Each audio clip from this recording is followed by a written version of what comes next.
Hello, mga kamaster, maraming salamat po sa lahat ng tumatangkilik ng Number 1 Supreme Warrior. Paki-follow and subscribe mga master para sa mga susunod pang mga kabanata. Number 1 Supreme Warrior. Kabanata 801. Sa sandaling ito, nagsalita ulit si Fiona, ngumiti, tama, G. Watson, hindi lamang. Ang manugang na ito ba ay isang mahusay na manlalaban ngunit dalubhasa din siya sa tiyak. Kasanayan. Tinawagan ko siya ngayon sa pag-asang makakatulong siya. Ikaw, talaga, sabihin mo sa akin. Ngumiti si Lawrence, mausisa. Ang manugang na lalaki ko ay A. Magandang medical na practitioner at alam ang lahat tungkol sa gamot. Hayaan mong sabihin ko sa iyo. Tungkol sa isang batang may bahay ng isang first class na aristokratikong pamilya sa gitnang lalawigan si Sharon George ng pamilyang George. Siya ay naghihirap. Mula sa isang kakaibang karamdaman, isa na gumawa ng kanyang napakataba. Nagsimulang magsalaysay si Fiona. Mga kabayanihan ni Fane. Matapos ang kanyang kwento, sinabi niya, sabihin mo sa akin, hindi. Kamangha-mangha niya. Talagang tinulungan niya siyang mawala ng timbang sa loob ng 3 araw. Siya. Nagpunta mula sa isang malaking mataba hanggang sa isang payat at napakarilag na batang babae. Ano ang A?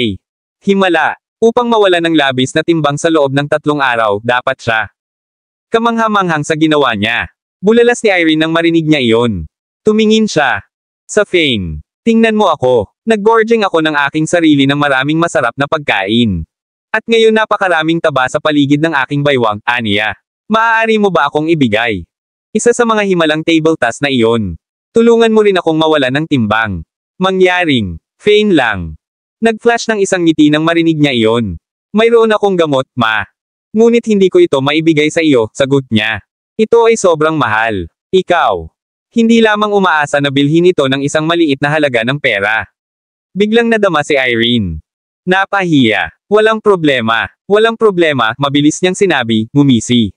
Sabihin mo sa akin kung magkano ito. Bibilhin ko ito sa iyo. Siyempre, isang bagay. Epektibo ay magiging mataas na halaga. Pinakinggan ni Jaden ang palitan, at biglang nakaramdam ng hindi kasiya siya. Hey, napaka-calculative mo. Ginagamot ka namin. Sa pagkain na ito na nagkakahalaga ng higit sa $1,000,000, at humihingi ka pa rin ng pera. Para sa isang solong tableta. Hindi ka ba nakakita ng pera sa iyong buhay dati? Dito, siya. Tumahimik sandali bago magpatuloy ng walang pag-asa, ngunit hindi kami nagkulang ng pera. Alinman, sabihin sa amin kung magkano ito. Ituturing lang natin ito bilang kawang gawa. Gayunpaman. Ngumiti lang si Fane. Ang pamilyang Watson ay dapat magbayad para sa gamot, di ba? Dahil lahat kayo ay may maraming pera, aniya. Ito talaga. Hindi ganun mahal. Ang isa ay nagkakahalaga lamang ng 3 bilyon. 3 bilyon. Isang solong. Ang slimming pill ay nagkakahalaga ng 3 bilyon. Banibiro mo ba ako? Agad na si Jaden. Sumigaw, ngunit mabilis na nakangiti sa isang ngiti. Hey, mukhang sinusubukan mo. Upang mabulok sa amin, alam na mayaman tayo, eh. Aniya, sumagot si Fane, ay. Sinabi na sa iyo na ang gamot ay mahal. Ito ay dahil sa gastos sa base. Ay talagang magastos, at mas mahalaga, epektibo ito. Isang tao tulad ng iyong. Hindi masyadong mawawala si inay. Kung kukuha siya ng tableta ngayon, lahat. Ang kanyang taba ay matuno ngayong gabi. Ito ba ay makahimalang? Maliwanag na si Jaden ay mapang-uyam. Sige noon. 3 bilyon ito, aniya. Ibigay ang iyong. Ang numero ng account sa akin at gagawin ko na ang paglipat ngayon. Ngunit kung ang aking ina hindi nawala ng timbang bukas, kukunin ko ang iyong ulo. Naglakas loob ka pa ba? Gawin ang pakikitungo na ito. Bakit hindi ako? Diretso na ibinigay ni Fane ang kanyang account. Bilang mahirap para kay Jaden na magpatuloy, ngunit hindi na siya makakabalik. Ang sitwasyon ngayon, kaya maaari lamang niyang clench ang kanyang ngipin habang inilipat niya ang 3 bilyong box sa Fane. Sina Selena at Fiona ay parehong may kamalayan na si Fane ay talagang pinatay ang ibang tao dahil lamang sa huli ay kumilos ng napakataas at makapangyarihan. Gayunpaman, hindi nila inisip na talagang bibilhin si Jaden ang gamot ni Fane para sa pagpapanatili ng kanyang dignidad. Dahil mayroon silang pagkakataon na kumita ng 3 bilyong box na may kaunting pagsisikap, natural sila. Hindi nag-abala upang pigilan siya. Bukod, inilipat ni Fane ang 10 bilyon box na nakuha niya sa huling oras sa bank account ng pamilyang Taylor na lamang. Kahapon. Ngayon ay kulang sila ng pera. Nag-aalala din si Selena. Ano ang gagawin nila sa hinaharap? Siyempre masaya siya, nagawa. Kumita ng 3 bilyon na ito. Mabilis na pinalamanan ni Fane ang kanyang kamay sa kanyang bulsa at wiggled sa paligid nito. Nang ilabas niya ito, isang solong tableta ang nakapatong sa kanyang palad. Siya. Itulak ito patungo kay Irene.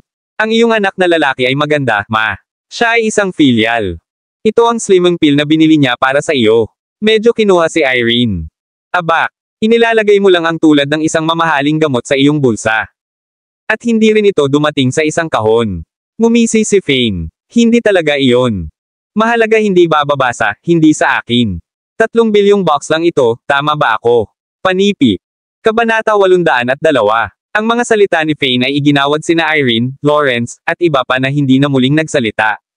Ito ay malinaw na ang kapwa ito ay nag-jack up ng presyo. Huwag alalahanin na siya ay nag-extort. 3 bilyong box sa kanila, ngayon ay talagang sinasabi niya na ang gamot ay hindi mahalaga. Ha! Tunay na hindi ito mahalaga. Hindi. Mahal sa lahat kung ito ay naging epektibo para sa ina. At hindi iyon. Mahalaga rin, ngayon na iniisip ko ito. Pagkatapos ng lahat, ang iyong ulo mismo ay marahil ay nagkakahalaga ng 3 bilyon. Ito ay isang magandang ulo upang magwak. Sabi ni Jaden, tumatawa. Halika. Kumain tayo. Nagsalita si Lawrence, ngumisi. Alam niya kung anong uri ng isang tao ang kanyang anak na lalaki. Ngumiti ang lahat habang nagsalita si Jaden, na parang siya ay nag-crack ng isang biro, ngunit kung ang gamot ni Fane ay naging hindi bababa. Medyo epektibo, at sa 3 bilyong box na ginawa niya sa kanila, gagawin niya. Tunay na naghuhukay ng kanyang sariling libingan. Bukod sa, kung hindi para sa kanyang asawa na pinapahiya sila.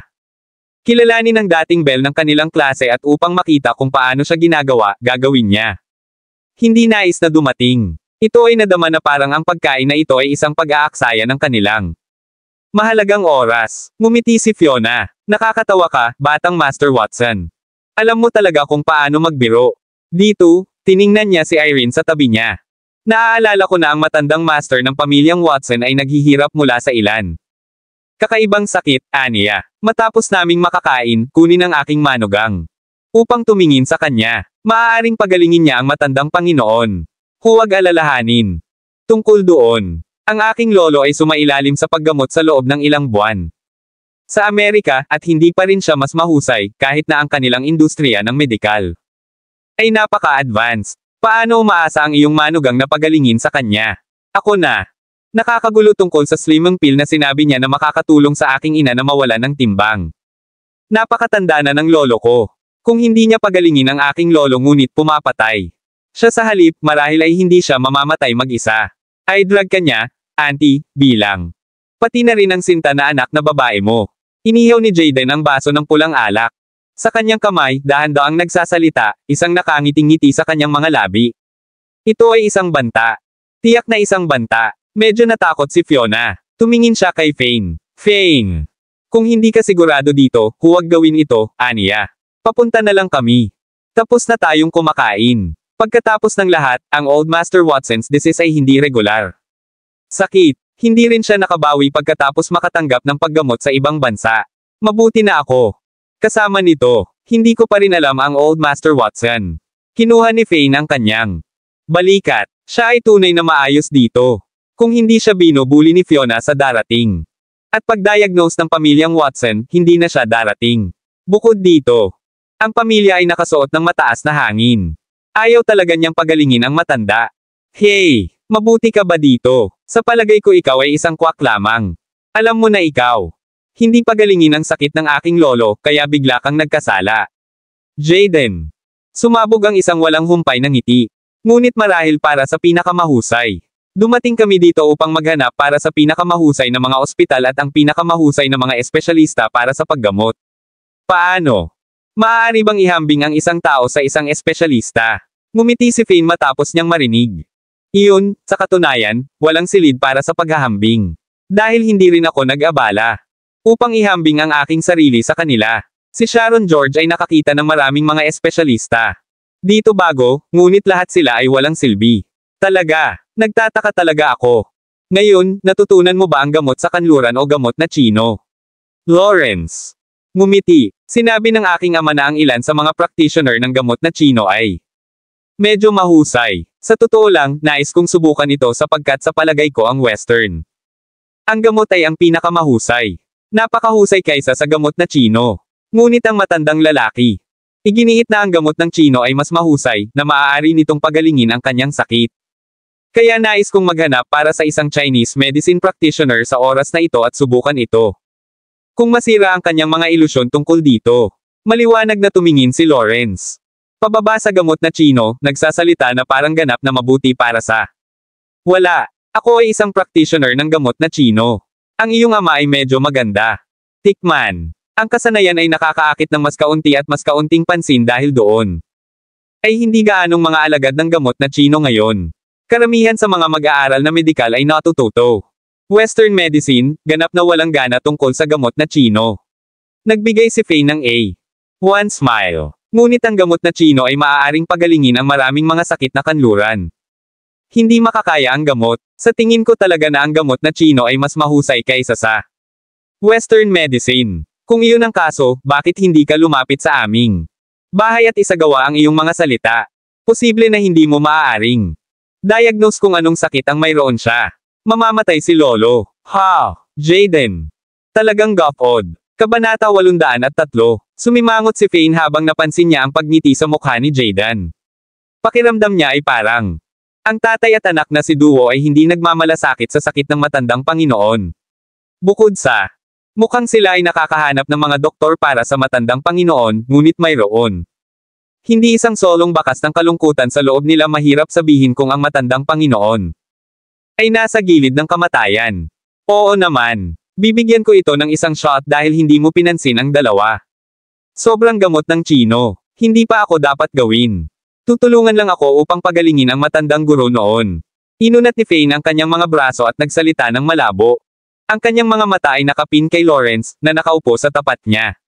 Mabilis siya. Napansin na ang mga sulok ng labi ng ibang lalaki ay twitched nang mabanggit niya. Napagalingin niya ang matandang Panginoon. Siya ay nabalisa. Gayunpaman, ang kanyang pagkabalisa. Mabilis na nawala, na parang hindi pa naroroon. Sige. Ngunit magkano? Sisingilin mo ba kami sa oras na ito, Fane? Hindi mo lamang ito magagawa ng libre, di ba? Dapat ay hindi bababa sa isang bayad sa konsultasyon, kahit na hindi mo siya tretuhin. Panipi. Tanong ni Lawrence, nakangiti. Huwag kang mag-alala. Hindi kita sisingilan kahit anong ganito. Oras, at hindi ako singilin pagkatapos kong tretuhin siya. Bakit ko nais na singilin ka? Pagkatapos ng lahat, maipakita ko ang mga himala ng gamot na Chino at ipakita sa iyo. Paano ito mas mahusay kaysa sa Western medicine? Nagsalita si Fane tulad niya. Ngumunguya sa kanyang pagkain, kaya ang kanyang mga salita ay nabubulok. Sa lalong madaling panahon sapat na, lahat sila. Natapos ang kanilang pagkain. Si Fiona ay bahagyang hindi nasisiyahan sa kung paano sinabi ni Fane na siya ay magbibigay ng paggamot ng libre, ngunit nagpa siyang manahimik kapag siya. Naisip kung paano niya kinuha ang 3 bilyong box kanina. Hindi nagtagal. Nagmaneho sila patungo sa isang villa. Ang matandang Panginoon ay nasa itaas. Dadalhin kita doon. Ang aking kapatid na babae ay umarkila ng isang dalubhasa. Hindi ko alam kung bumalik siya. Ngumisi si Jaden. Habang nagsalita siya, dinala niya si Fane at ang iba pa sa ikalawang palapag. Tulad ng sila. Dumating sa pasukan, nakita nila ang nabanggit na espesyalista na naglalakad palabas. Nang silid, nagawa na ba niya ang diagnosis? Paano ito napunta? Lawrence. Agad na humakbang at tinanong kung kailan niya ito nakita. Ang espesyalista. Umiling-iling. Wala akong mahanap. Pinapatakbo namin ang lahat ng mga pag-scan na maaari namin. Sa aming makinarya, ngunit wala kaming nakitang mali. Kakaiba ito. Panipi. Mukhang ang mga doktor dito ay hindi rin maganda. Inilabas ni Jaden ang isang buntong hininga. Pinahihit ni Belinda ang kanyang mga labi sa isang mapait na ngiti. Kailangan pa nating subukan ang hindi mahalaga kung ano. Pupunta ako sa ibang ospital bukas at makakakuha ng isang tao. Diagnose siya. Tila nag-aalala si Belinda sa kanya. Kalusugan ng lolo. Pagkatapos niyang magsalita, pinahihit pa niya ang ulo. Tingnan ang matandang lalaki na nakahiga sa kama sa silid. Mahigpit ang kanyang mga browser. Furrowed. Tingnan mo ako. Tiwala ako na maaari ko siyang tretuhin. Nakikita ko. Lahat mula sa isang solong sulyap. Ngumiti si Fane habang nagsalita. Kabanata 804. Walang paraan. Maaari mong sabihin kung ano ang problema lamang sa pamamagitan lamang ng pagtingin sa kanya. Panipi. Bahagyang nahati ang mga labi ni Belinda. Labis siyang nagulat, pinaghihinalaan iyon. Siya ay masurd sa kanya. Tumingin siya kay Irene. Nanay, sino-sino ito? Siya ba ay A? Doktor. Tumanggo si Irene. Siya ang manugang ng aking malapit na kaibigan. Siya. Sabi na siya ay isang practitioner ng gamot na Chino. Tulad ng para sa kanyang mga kasanayang medikal, ako. Hindi masyadong sigurado ito sa aking sarili. Hey! Ano ang sinasabi mo? Ako ay isang espesyalista sa ang lugar na ito, at tinatrato ko ang maraming kakaibang sakit. Mayroon akong isang magandang reputasyon sa gitnang lalawigan. Hindi kami makahanap ng isang solong problema. Matapos magpatakbo ng napakaraming mga cheque ngayon, at ngayon sinasabi mo sa akin na ikaw. Maaaring sabihin kung ano ang mali sa isang solong sulyap. Bullshit. Ginawa ang mga salita ni Fane. Pakiramdam ng espesyalista na parang sinuntok na lang siya sa mga tainga. Siya ay malapit na lang umalis kasama ang ilang iba pang mga doktor, at hindi siya nasisiyahan pagkatapos. Pagdinig ng mga salita ni Fane, agad siyang gamulong at nagsalita kay Fane. Ikaw. Dapat nagsisinungaling. Numan dito ay lubos na nakaranas ng malapit na kamatayan. Ang mga pasyente. Ang isa pang doktor ay diretso din sa sinabi ni Fane. Pagkatapos makinig sa sinasabi ng mga doktor ang lahat ng ito, si Belinda, na lubos na nasisiyahan, bigla lumubog sa isang glum mood. Hindi niya ito matiyak ngayon. Tumingin ang lalaki. Bata, at hindi siya nagsagawa ng anumang tamang pag-check-up. Paano siya mag-diagnose? Anumang bagay mula sa isang sulyap. Kung tama ang hula ko, Ginoo, nalason siya. Ngumiti si Fane at sinabi sa lahat. Habang sinabi niya ito, sadyang sinaksak niya ang kanyang tingin. Patungo kay Lawrence. Kapansin-pansin, ang ekspresyon ng lalaki ay bahagyang nagkalat. Nang marinig niya ito, gayunpaman, mabilis siyang ngumiti. Walang paraan. Ang aking ama ay mayroon.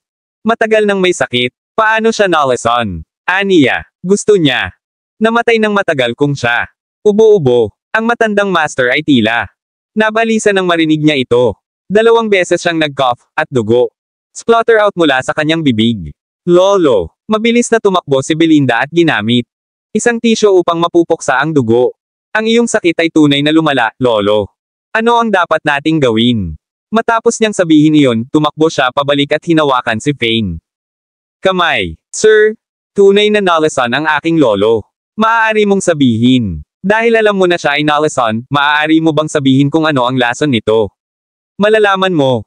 Paano ito gamutin, di ba? Huwag kang mag-alala. Tretuhin mo lang siya. Mayroon kaming pera para dito. Kung gagawin mo, biglang nahihiya si Fane, ang kanyang kamay ay hinawakan ng A. Babae at isang kabataang babae sa kanyang maagang 20s, doon. Malumanay siya.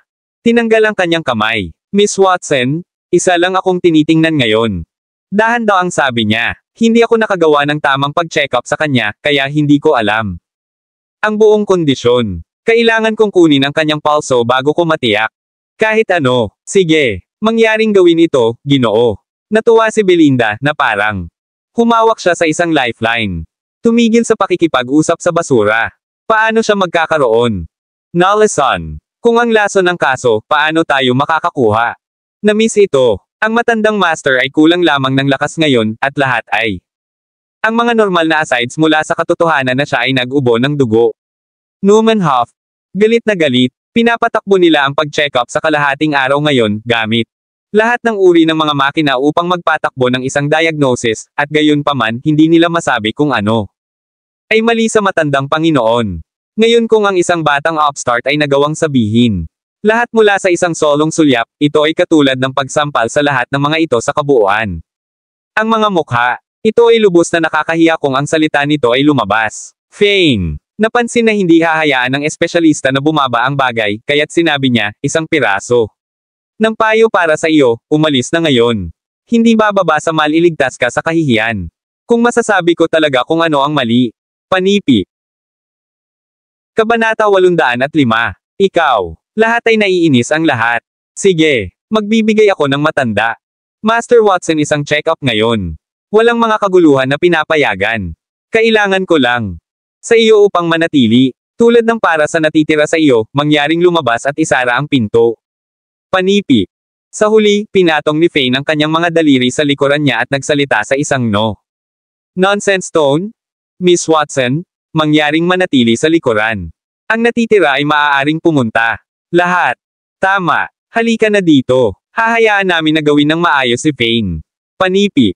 Madilim ang ekspresyon ni Lawrence. Tumingin siya ng matagal kay Fane, iniisip iyon.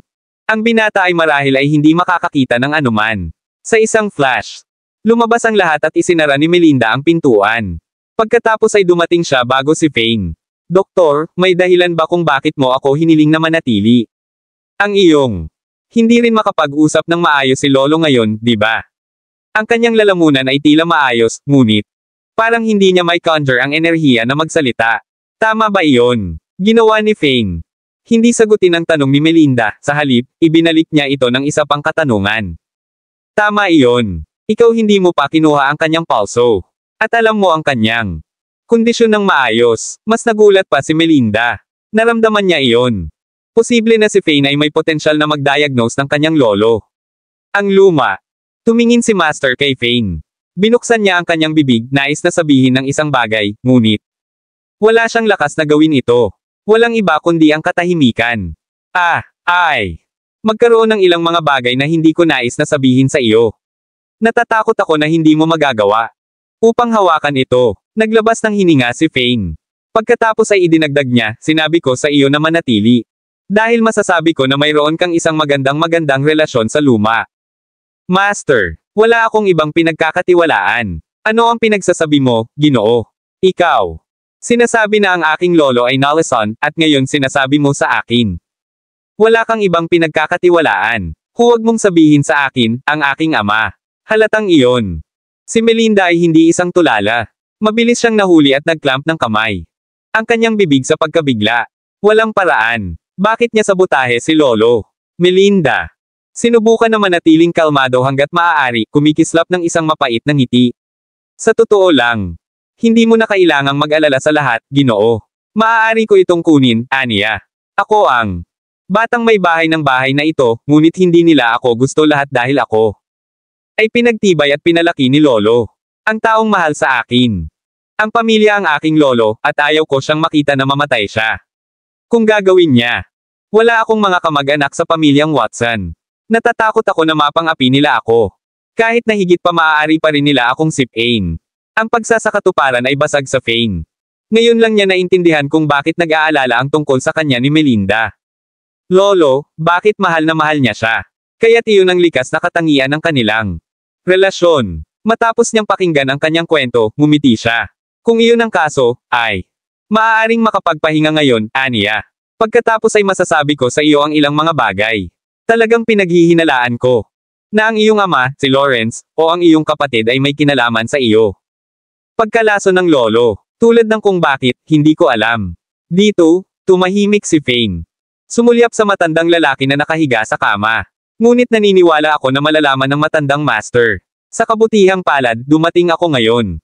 Kung ako ay 2 o 3 araw na huli, ito ay imposible upang mailigtas ang iyong lolo kahit na ang mga Diyos, ang kanilang sarili. Dumating. Naglakad siya papunta sa matandang Panginoon. Si Fane ay naghalo ng isang kahoy. Kahon mula sa kanyang bulsa at binuksan ito, na nagbubunyag ng maraming mga karayom na pilak sa loob. Alam kong maririnig mo ako, Ginoo. Magsasagawa ako ng acupuncture sa iyong una. Dapat kang makapagsalita pansamantala, ngunit ito ay pansamantala lamang, at hindi ka makakapag-usap ng marami. Kailangan mong magpahinga ng maayos pagkatapos nito. Magsusulat ako. Isang reseta para sa iyong apo ng matagal. Pupunta siya sa gamot, at kakailanganin mong gamitin ito sa iyong paliguan. Ibabad ang iyong sarili sa solusyon. Para sa kalahating oras araw-araw. Dapat mong ganap na mabawi kung ikaw magpatuloy sa 1 buwan. Natigil ni Fane ang isang karayom sa braso ng matandang Panginoon habang nagsalita siya. Kabanata 806. Iyon lang. Si Melinda ay nahuli ng ilang sandali, pagkatapos ay nagsalita siya. Matagal na ang lason sa kanyang katawan ngayon. Ito ay isang kakaibang lason. Mag-chip lamang ito sa kanyang buhay ng kaunti. Lahat ng makinarya na ang mga kanluranin. Gumagamit ang mga doktor, hindi makakakita ng anuman. Kahit na magagamit ko lang ang aking ang gamot upang tumulo sa pamamagitan ng kanyang balat ng kaunti, dahan daw ang pinatalsik ang lason. Tiyak na walang panandali ang solusyon dito. Ipinaliwanag ni Fane, nakangiti. Wanli, kung ang sinabi mo tungkol sa aking ama ang siyang namamahala, Totoo ang lason, ano ang dapat nating gawin? Tiyak na magpapatuloy siya. Pangasiwaan ng lason. Ang takot ay rippled sa buong Melinda sa sandaling ibinigay niya ito. Naisip, gasp. Sa sandaling ito, ang matandang master ay biglang nag-spot ng isang bibig ng lason na dugo, at nakuha niya ang kakayahang magsalita. Siya ay labis. Mahina. Nang magsalita siya, ang kanyang tinig ay malupit at gravelly. Iyon ay walang utang na loob. B***starred. Ang magandang para wala, backstabang, namamalagi na moron. Gusto ko talaga. Saklaw siya gamit ang aking sariling dalawang kamay. Lolo, maaari kang makipag-usap ngayon. Sabihin. Ako, bakit ka nalasan ng ama? Agad na nagtanong si Melinda. Iyon. Walang utang na loob na baboy. Pinayuhan ko siyang tumigil sa paggawa ng hindi nasabing negosyo, upang ihinto ang paggawa. Lahat ng uri ng mga napakalaking gawa. Dapat ay lason niya ako sa lihim. Ang matandang Panginoon ay kumapit sa kanyang mga ngipin. Ang furry ay praktikal na steamed mula sa kanyang mga tainga. Kailan? Maaari mo bang sabihin sa akin, Ginoo? Tanong ni Fane, nakatingin sa matandang lalaki. Dumating sila rito. Para sa iba pang mga kadahilanan. Papalitan nila ang mga kalakal sa isang pangkat ng. Ang mga tao dito ang mga photos ay kinuha ng lihim, ang uri ng bagay na iyon. Bukod sa, berdeng kalangitan. Si Hall ay inagaw ng maraming mga kabataang babae, at gagamitin nila ito para sa ang palitan din. Ang matandang lalaki ay tumingin kay Fane, isang wry smile baluktot. Ang labi niya, bakit ko sinasabi sa iyo ang lahat? Hey, hindi pa rin ito ginagamit na sabihin sa iyo. Ang aking anak na lalaki ay may zero na konsensya o pagsisisi sa ginagawa niya ngayon. Ang kurso ng Green Sky Hall ay magpapatuloy na patakbuhin ang negosyong ito. Ngunit hindi ko kailanman naisip na makidnap din nila ang mga kabataang kababaihan na ipadala sa Amerika. Panipi. Pinaikit ni Fane ang kanyang mga kamao nang marinig niya ang sinabi ng matandang guro. Sila. Gagawin ng palitan bukas, tama ba iyon? Ako sisiguraduhin kung panasan. Sila bukas. Matapos niyang sabihin iyon, tiningnan niya ang matandang Panginoon at nagsalita, pahinga at mabawi sa kapayapaan, Ginoo. Magiging mas mahusay ka. Tulad ng para sa iyong anak, siya. Nararapat na mamatay. Huwag kang mag-alala. Maliban kung magpasya siyang hindi gumawa ng isang hitsura bukas, siguradong mamamatay siya. At ikaw, ang luma. Nakatitig si Master kay Fane, pagkalito na pinupuno ang kanyang tingin. Ito ba ang batang kapwa? Hindi. Isang doktor. Maliban kung nagtatago siya ng ilang uri ng nakakatakot na lihim na pagkakakilanlan. Ikaw. Hindi ba ako masisisi, tama, Ginoo? Kung papatayin ko ang iyong anak. Nag-aral si Fane, sa halip ng pagsagot sa tanong. Tumahimik ang matandang master ng ilang segundo. Kahit na, sinabi niya, hinukay niya ang kanyang sariling libingan kung siya ay mamatay. Ngunit siya. Nagdala ng kaunting magagandang mandirigma dito. Natatakot ako na mahirap ito. Upang patayin siya. Bukod dito, ang Green Sky Hall ay napakalakas dito. Kaya sa tingin ko, na mayroong isang malaking posibilidad na mamamatay ka kung maglakas loob kang makialam. Ito, hey, hindi na kailangan mong mag-alala tungkol dito, Ginoo. Pinananatili ni Fane ang kanyang mga karayom. Inaasahan ko na makakabawi ka sa lalong madaling panahon at mabuhay ang natitirang mga araw mo. Sa kapayapaan sa iyong apo. Kapag binuksan ko ang pintuang iyon, nagtitiwala ako na pareho ng magpapanggap ka na hindi mo pa naririnig ang sinabi ko, di ba? Huwag mag-alala. Wala na akong anak na lalaki, gayon pa man. Malinaw na ang luma. Hindi na nagmamalasakit si Master. Sinubukan niyang pigilan ang kanyang anak na magpatuloy. Ang maling landas, ngunit hindi niya naisip na ang kanyang anak ay talagang susubukan na patayin siya. Nagdulot ito ng kaguluhan sa loob niya. Matapos magsalita ang matandang guro. Huling pangungusap, ang kanyang tinig ay unti-unting naging hoarser, at sa lalong madaling panahon siya. Hindi na makapagsalita ulit. Samantala, nag-isipan sandali si Fane. Pagkatapos ay dinala niya si Melinda sa balkonahe. Ihanda mo ang iyong sarili. Pareho. Sina Lawrence at Jaden ay bulok sa core, ngunit maaaring maging okay si Irene, Sinabi sa kanya, kung tunay silang pupunta para sa palitan bukas, susundin ko sila at patayin mo sila. Panipi. Kabanata 807. Tumahimik sandali si Fane bago magpatuloy, pagdating ng oras, ito ay halata na si Irene ay hindi may kakayahang pamamahala ng mga pag-aari ng Watson at mga kumpanya, kaya kailangan mong maging handa na kumuha. Sinasabi ko sa iyo ng maaga. Kaya't handa ka rin sa pag-iisip. Ang mga mata ni Belinda ay lumibot sa Silid nang marinig ang mga salita ni Fane, pagkatapos ay tumugon siya, Mister, salamat sa iyo. Paalalahanan ako, hindi madali para sa akin na mag-isa. Ako rin, kinamumuhian kung ano. Ginawa nila. Matapos kong makuha ang negosyo ni Watson, sa palagay ko ibebenta ko ang ilan. Mga assets at bumalik sa Katisia at magsimula ng ilang negosyo sa pamumuhunan. Panipi. Tumahimik si Belinda para sa isang segundo pagkatapos ay nagpatuloy, Lolo Watson. Nais na bumalik sa Katisia matagal na ang nakalipas. Naniniwala akong tutulungan niya ako. Pamamahala ng negosyo pagkatapos niyang gumaling. At sa wakas ay masisiyahan si Lolo. Ang mga taon ng takip silim ay maligaya at mapayapa sa aming inang bayan, Katisia. Ang mga mata ni Fane ay naiilawan kaagad nang marinig ang plano ni Belinda. Gusto ko ang iyong plano. Ito ay napakatalino. Sige na, bubuksan ko na ang pintuan ngayon. Sa susunod. Sandali, inunat ni Fane ang kanyang braso at binuksan ang pintuan ng silid. Bilang. Di nagtagal nang mabuksan ang pinto, si Lawrence, Jaden, at ang iba pa ay sumugod. Paano ito? Nagawa mo bang malaman kung anong uri ng lason ito? Mayroon bang isang antidote? Ang isang nababahala na hitsura ay nakabitin sa tampok ni Lawrence, ang kanyang tono. Kinakabahan. Si Belinda na nakatayo sa tabi ni Fane ay nagsumite ng malamig sa kanya. Puso. Kung hindi ito mula mismo kay Lolo Watson, mayroon si Lawrence. Plano na pumatay sa kanya, talagang iisipin niya na si Lawrence ay tulad ng isang filial. Anak na nagmamalasakit sa kanyang dating tao. Ngayon, ang mapagpanggap na pag-aalala na ipinakita ng ibang partido, ay malinaw na inihayag ang kanyang interes sa pag-alam. Kung si Fane ay nakapagpapagamot sa Old Master Watson, ang kanyang puso ay hindi mapakali. Nakipaglaban siya laban sa isang tumataas na gulat na halos hindi siya pinangangasiwaan. Siya ay takot na si Fane ay maaaring pagalingin ang matandang Master Watson. Ako. Medyo sigurado. Ngumiti ng bahagya si Fane. Talaga, ang mukha ni Lawrence. Nalubog sa kanyang mga salita at ang kanyang puso ay nasa isang kumpletong estado ng gulat. Fane. Gayunpaman, idinagdag, ngunit hindi ako masyadong sigurado, maaari ko lamang itong subukan. Binigyan ko na. Belinda isang iniresetang gamot ng Chino. Kailangang kunin ng Old Master Watson. Isang paliguan na may gamot na Chino sa kalahating oras araw-araw. Pagkatapos ng isang buwan. O dalawa, pagkatapos lamang masasaksihan mo ang epekto. Isang buwan o dalawa. Napakabagal. Panipi.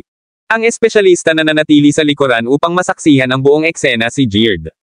Sarcastically, nagyabang ka, hindi ba? Alam mo na aalis na sila. Katisiya sa lalong madaling panahon, at kahit na ang gamot ay hindi epektibo sa Old Master. Watson, wala ka ng kinalaman dito, at hindi na sila makakabalik. Ikaw tama ba ako tungkol sa iyong masamang plano? Gayunpaman, si Fane chuckled in. Bumalik. Ang gamot na Chino ay may posibilidad na mas matagal upang maging epektibo, hindi ako makakatulong. Ito, nang marinig ni Lawrence na si Fane ay hindi tiwala sa pagpapagamot ng luma. Master Watson, ang mabibigat na malaking bato sa kanyang puso ay itinaas at kaya niya sa wakas. Huminga. Ang brat na ito ay dapat na magyabang tungkol sa kanyang kasanayang medikal at inchik. Kaalaman sa gamot, kaya siguradong hindi niya pagalingin ang matandang Master Watsons. Sakit. Maraming salamat. Lawrence fist to palm salute at nagpasalamat si Fane. Napangiti si Fane, malugod ka. Matandang Panginoon. Si Watson at ako ay nasasaktan upang matugunan at ako ay isang tao na tungkol sa kapalaran, sa makatuwid. Likas na ililigtas ko siya kung kaya ko. Hayaan. Babalik muna tayo. Pagkatapos sabihin. Ang kanyang huling mga salita kay Lawrence, pagkatapos ay lumingon sina Selina at Fiona. Hinihimok silang bumalik. Sige. Makikita kita. Mabilis si Lawrence. Naglakad si Fane at ang iba pa sa pintuan at nakita sila. Ang kotse na may Fane. At ang iba pa dito ay mabilis na nagmaneho. Naiwan din ng mga espesyalista. Tatay. Sa palagay mo ba ay maaaring gamutin ng brat ang sakit ni Lolo? Si Jaden ay pagpapawi sa takot at alalahanin. Paano kung talagang magtagumpay siya sa pagpapagaling? Lolo, ang laso na ito na natagpuan ko ay walang iba kundi natatangi at kakaiba. Karamihan sa mga doktor sa mundong ito marahil ay hindi pa naririnig tungkol dito. Kaya, huwag maniwala na ang punk ay maaaring makahanap ng isang antidote. Ngumisi si Lawrence. Malamig. Bukas ang araw ng pangangalakal. Wala nang mas mahalaga kaysa doon. Pag-uusapan natin ito pagkatapos bukas. Panipi. Kabanata 808. Sa gabi ng araw na iyon, ang mga kalalakihan ng Green Sky Hall sa wakas ay nadama. Isang bagay na kakaiba. Master, may masamang balita ako. 3 sa aming mga elite ay nawawala. Isang taong nasa gitnang may edad na ipinakita sa harap ni Hector Zaborowski at naiulat sa kanyang noo na sumimangot, at nakakuha ako ng isa pang balita na hindi kalayuan sa tirahan ni Fane, mayroong 3 kalalakihan na bumaril, ay nahuli at pinatay. Lubos kong pinaghihinalaan na ang 3 ay ang aming mga kalalakihan, at sila nabalot sa pinagtibay na manugang at pinatay siya. Ano ka? Isipin. Ano? Bumaril si Hector mula sa kanyang upuan matapos marinig ang nakakagulat balita. Ano ang nangyayari sa mga kalalakihang ito? Marami na akong sinabi sa kanila. Mga oras upang bantayan ang Fane at mag-ingat na huwag mahuli sa kanya. Ngayon, sinusubukang ipakita ang kanilang katapangan sa pamamagitan ng pag-film sa mga batang babae malapit sa Fanes tirahan. Hindi ba sila naghahanap ng kamatayan? Ang mukha ng nasa hustong gulang. Mapurol at nagdilim. Tanong niya sa isang nakakabahalang tono, Master Zaborowski. Ang punk na iyon ay mainit-init at mapusok. Pinatay niya ang ating mga kalalakihan ng hindi nag-iisip. 2 beses, malinaw na wala tayo sa kanyang mga mata. Tumahimik siya sandali. Bago magpatuloy, hindi ako nag-aalala tungkol sa 3 lalaki na pumatay. Sa halip kung ano ang nag-aalala sa akin ay ang punk ay darating sa amin tulad ng huling oras. Ipinangako mo na hindi mo na ipagpapatuloy ang gawa na ito, at ngayon siya. Nalaman na ginagawa pa rin natin ito, natatakot ako na hindi niya ito papayagan. Oras. Ang mga sulok ng bibig ni Hector ay kumikislap ng hindi sinasadya. Ipunan ang lahat ng mga elite fighters dito. Kailangan nating ihinto ang brat na iyon mula sa pagpunta sa aming bulwagan. Nangunguna rito, pupunta ako sa aking kuya at hihilingin ang ilang mahusay na mga mandirigma mula sa Kingston Hall upang manatiling bantay dito. Sasabihin ko lang sa kanya na kami ay maikli manpower ng ilang araw na ito. Ang taong nasa gitnang may edad ay huminga ng napakalaking bumantong hininga nang marinig niya ang plano ni Master Zaborowski. Magandang ideya iyon. Kung makakakuha tayo ng ilang mga top-notch hitmen mula sa Kingston Hall, iyon. Napakahusay. Pagkatapos ng lahat, inupahan ni Kingston Hall ang isang grupo ng mga magagandang mandirigma, at sila ay hindi kailanman maikli ng lakas tao. Kailangan nating bantayan laban sa baliw. Brat, sabihin din sa aming mga kalalakihan, dapat nilang baguhin ang kanilang lokasyon kung sila nais na magpatuloy sa paggawa ng pelikula sa lihim. Sige, maaari kang umalis ngayon, Hector. Gestured sa gitnang may edad na umalis. Ang malaking boss mula sa Amerika ay dito, at makikipagkalakalan kami sa kanila bukas ng gabi. Hindi tayo maaaring magkaroon anumang mga slip-up sa puntong ito. Sa gabi, pagkatapos na umuwi si Fane, sumakay siya kay Lana. Lihim, hinihiling sa kanya na makuha ang Queenie na obserbahan ang bawat kilusan ng pamilyang Watson, at magulat sa kanya agad na maraming mga Watsons iniwan ang tirahan. Si Queenie ay lumusot sa kaligayahan na siya ay halos paralisado sa kaligayahan nang maunawaan niya ang Fane na iyon ang kataas-taasang warrior. Binigyan siya ng isang gawain ng personal. Ito ay isang karangalan sa kanya. Bukod dito, inutusan sila ng kataas-taasang mandirigma na sumama sa kanya sa eksena upang magpainit. Natatakot siya na mayroong mga isda na mayroon nadulas sa net runaway dahil ang parehong partido ay magdadala ng maraming tao kasama nila. Sa susunod na araw ay dumating, si Fane, sa kabilang banda, ay naging matiig ang naghihintay para sa balita. Ito ay lamang sa gabi, halos 9 na oras, na siya nakatanggap ng isang tawag mula kay Queenie, na nagpapaalam sa kanya na umalis ang mga kalalakihan ng Watson ang lugar, at mukhang pinaplano nilang lumabas ng bayan. Fane. Inutusan si Queenie na buntot sa likuran nila at ipagbigay alam sa kanya ang kanilang kilusan sa lahat ng oras. Pagkatapos ay nakipag-ugnay siya kay Lana pagkatapos at silang dalawa tumungo patungo sa labas ng lungsod ng magkasama. Sa isang inabandonang pabrika hindi malayo sa lungsod, maraming mga elite mula sa Green Sky Hall ang nakatayo at naghihintay dito ng tahimik para sa pagbubukod kay Hector Zaborowski mula sa Green Sky Hall. Mayroong higit sa 400 katao sa pabrika several ang mga top-notch hitmen, at ang natitira ay ilang malakas na mga mandirigma sa itaas. Lahat sila ay natipon dito ngayong gabi. Sa likuran nila ay isang bangkos ng bata. Ang mga batang babae at bawat isa sa kanila ay nakamamanghang at kaakit-akit. Ang mga babaeng ito sa paligid ng A. Daang-daang mga ito ay sumisigaw sa lupa sa takot. Ang kanilang katawan Wableng sa terorismo at wala sa kanila ang nang-ahas na ilipat ang 1 pulgada. Ang batch na ito ng mga batang babae ay may mahusay na kalidad. Ang mga tao ng Amerika ay tunay na maswerte sa oras na ito. Masisiyahan sila sa mga magagandang kalidad na kababaihan. Napangiti si Elder Ward. Ang kanyang kamay, mayroong isang flash drive. Sa oras na ito kailangan nating bayaran sila. Hindi bababa sa 150 milyon, mas mababa sa halagang iyon ay 1 nono. Ang aming mga kababaihan ay kasama.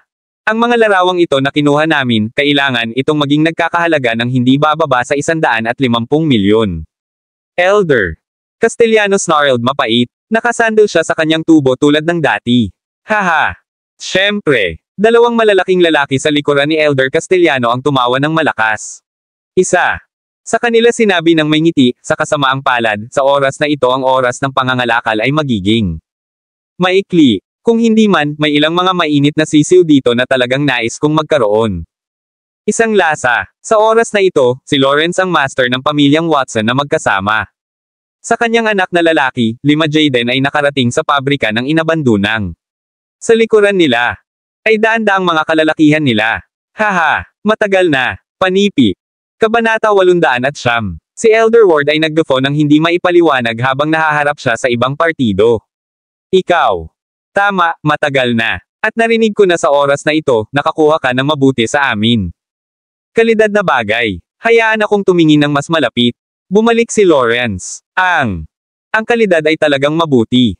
At sa ngayon tulad ng kalidad ng mga bata at magagandang batang babae, ay talagang hindi madaling mahanap. Ang ilan sa atin ay napunta pa sa ibang mga lungsod upang makuha ang mga ito. Pinakawala ni Elder Ward ang isa pang pagtawa at nagpatuloy, kumuha ng isang magandang hitsura sa oras na ito. Ang ilan sa mga ito ay kasing ganda ng mga beauty reyna sa ang mga paligsahan sa kagandahan, at maaari kang kumita ng maraming sa kanila. Kaya, sa oras na ito ang aming sinabi ni Master na ang presyo ng kalakalan ay dapat dagdagan, hindi bababa sa 150 milyon. Para sa batch na ito ng mga kalakal.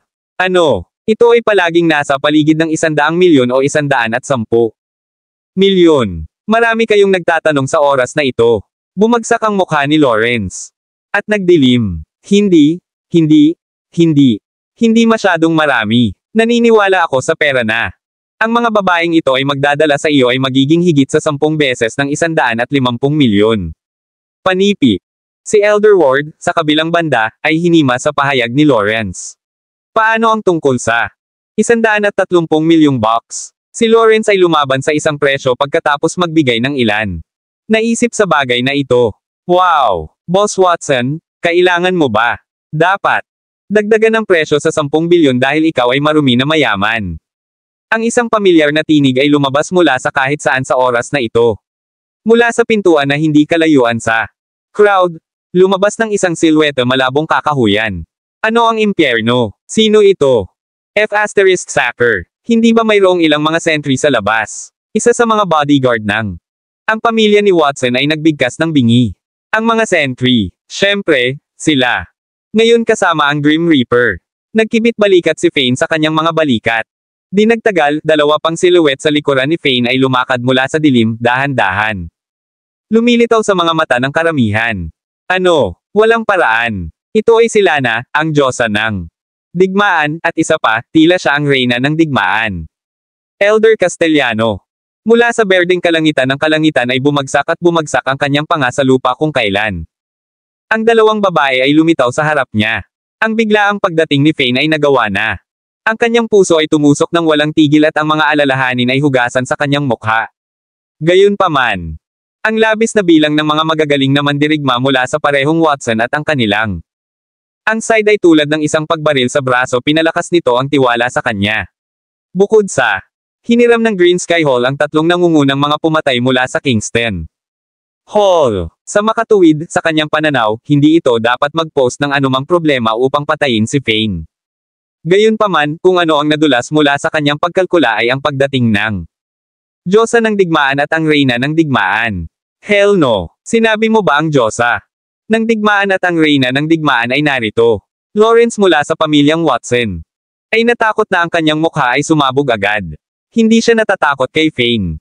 Ngunit ang pagdating ng 2 babaeng ito ay halos basa ang kanyang pantalon. Kahit na sila nagdala ng mga bundok ng mahusay na mga mandirigma kasama nila, hindi sila natakot. Kahit na ang isang hari ng digmaan ay dumating ngunit upang harapin ang Diyosa ng digmaan kung sino sila, ay hindi kilala sa kanyang pakikipaglaban sa katapangan, natakot sila hanggang kamatayan. Pagkatapos lahat, hindi pa sila nakipaglaban sa isang tulad ng pagkakaroon ng Diyos tulad nila na dati, bagaman ang mga mandirigma na mayroon sila ay kabilang sa tuktok sa mundo. Master Watson, ikaw ba ang nakalantad sa iyong kinaroroonan at iginuhit ang mga ito dito, di ba? Elder. Si Castellano at ang iba ay nahaharap sa mukha at mapurol habang nagsalita siya sa isang nagyelo. Malamig na boses. Kabanata 810. Ako. Tiyak na hindi ako. Sa palagay ko kayo ang nakalantad sa iyo. Nasaan? Isang vortex ng galit ang lumubog sa loob ni Lawrence habang siya ay nakadikit. Ang mga tao mula sa berdeng kalangitan. Kayo ay naninirahan sa gitna. Matagal ng lalawigan, marahil ito ang iyong mga tao na walang pag-iingat. Na inilantad mo ang lokasyon. Elder Ward at Elder Castellano. Nagpalitan ng sulyap, silang dalawa ay nakaramdam ng pagkakasala sa kanilang mga puso. Pagkatapos ng lahat, Fane. Binalaan sila ng Mohurf Asterisk Sapper na ito tungkol sa kanilang maruming gawa. Ito ay lang na ipinangako ng kanilang Panginoon na hindi na niya gagawin ang gayong gawa ngunit pa rin nagbigay ng isang order upang ipagpatuloy ang mga maruming trading sa ilalim ng lupa. Bukod, ang brat na iyon. Pinatay 3 sa kanilang mga kalalakihan 3 araw na ang nakalilipas. Una nilang naisip na ang brat na ito ay singilin sa Green Sky Hall at magturo sa kanila ng isang aralin, gayunpaman, sila hindi kailanman inaasahan para sa kanya na malaman ang kanilang kalakalan ngayong gabi at talagang dumating dito. Sa palagay ko ikaw, ang aming lokasyon sa pangangalakal ay hindi kailanman isiniwalat. Bago, paano tayo mahahanap ni Fane sa oras na ito? Walang ganyan. Nagkataon. Isang lalaki mula sa berdeng kalangitan ang nahaharap sa mga Watson at malamig na snort. Tumanggi din silang masisi. Sheepish na sulyap ay ipinagpapalit sa pagitan ng Lawrence at Jaden, sila ay may kasalanan.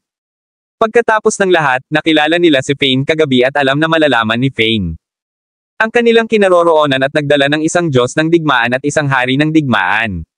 Sa loob ng kanilang puso, alam nila na sila ang nakalantad sa lokasyon na humantong sa kasalukuyang sitwasyon.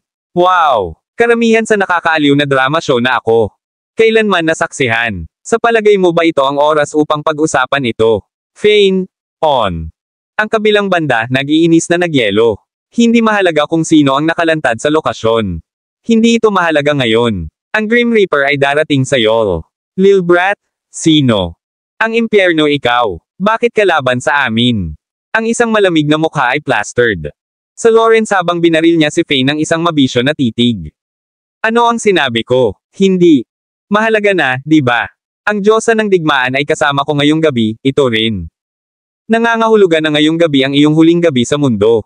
Patayin silang lahat. Inikot ni Fane ang kanyang kamay, nagpapadala ng mga order kina Lana at Queenie. Elder Ward at sa wakas alam ni Elder Castellano kung ano ang totoong takot. Sila ay ganap. Nagulat sa paningin sa harap nila. Talagang sumigaw si Fane patungo sa Diyosa ng digmaan, bukod dito, siya ang nagbigay ng utos na pumatay. Ginawa. Hindi ito nangangahulugan na ang Diyosa ng digmaan ay nakinig sa kanya. Dang-it, kami ay labanan mo sila. 3 lamang sa kanila, hindi ako naniniwala na may bilang. Mayroon tayo, hindi natin sila matatalo. Kinuha ni Elder Ward ang kanyang ngipin habang siya ay sumigaw patungo sa kanyang mga tauhan. Isang malaki at muscular man na hiniram. Ang Kingston Hall ay nakalagay sa lupa at nakatiklop sa lupa tulad ng isang sumo. Isang malalim na hukay na nabuo sa lupa, ang malaking tao ay gumawa ng isang malaking hukay. Isang stump lang. Siya ay nasa kanyang mga paa muli, at ang kanyang mga mata ay puno ng hilaw na galit. Pagkatapos ay sinipa niya ang paatros, lumundag patungo sa Fane sa isang bilis ng pag-iilaw. Pumunta ka na. Impyerno, Mohurf Asterisk Sapper. Ang malaking tao ay nagpakawala ng isang matalim na huff, kasama ang kanyang bald fist. Sinisingil niya ang direksyon ni Fane. Nakakatakot ang eksena. Mapahamak, ganyan. Isang kakilakilabot na bilis. Mayroon siyang bilis ng isang hari ng digmaan, hulaan ko. Si Fane ay nagulat din sa bilis ng malaking tao. Hindi niya inaasahan ang isang piling tao mula sa Kingston Hall upang maging ito malakas at nakakatakot. Kung ang kalaban ng malaki na ito. Ang tao ay hindi Fane ngunit ang iba pa, tiyak na hindi sila naaayon sa kanya. Bang! Gayunpaman, mahigpit na pinipigilan ni Fane ang kanyang kamao at bumanggasa. Ang fist head-on ng ibang partido. Ang mabangis na pag-atake ng malaking tao ay biglang nullified at siya ay ipinadala paatras ng ilang metro na kumakatok sa sinumang sa likod ng malaking tao na singilin kay Fane. Ang kanyang momentum ay lamang huminto pagkatapos ng pagtomba ng 12 ng mga kalalakihan. Paf! Ang malaking tao ay naglabas ng A. Bibig ng dugo, ang pulang kulay na likido ay sumasakop sa kanyang philtrum at ang kanyang naging puti ang mukha, at ang mga taong natamba niya ay malakas din ang nasugatan. Ang ilan sa kanila ay naglabas ng dugo tulad ng malaking tao at bumaba. Ano ang F***? Gaano siya katindi? Si Elder Castellano ay tinimbang ng pangamba na ang kulay na ito ay pinatuyo mula sa kanyang mukha. Pagsasakatuparan sa wakas. Pindutin ang kanyang mukha na ang huling oras na si Fane ay tiyak na hindi ginamit ang kanyang buong lakas. Nang makipaglaban siya sa kanya. Ang taong ito ay napakalakas, hindi siya ang Grim Reaper upang maging eksaktong. Boom! Pow! Sa kabilang panig, si Lana at si Queenie ay tulad ng mga lobo na nangangaso sa isang kawan ng mga tupa matalik na, matulin, at tiyak. Ang mga nasaktan sa kanila ay namatay agad nang hindi nagre-rehistro. Ano ang nangyari? Maraming salamat mga ka-master sa walang sawang pagsusubaybay, isang like, share, and subscribe naman dyan mga ka-master. Abangan ang susunod pang mga kabanata.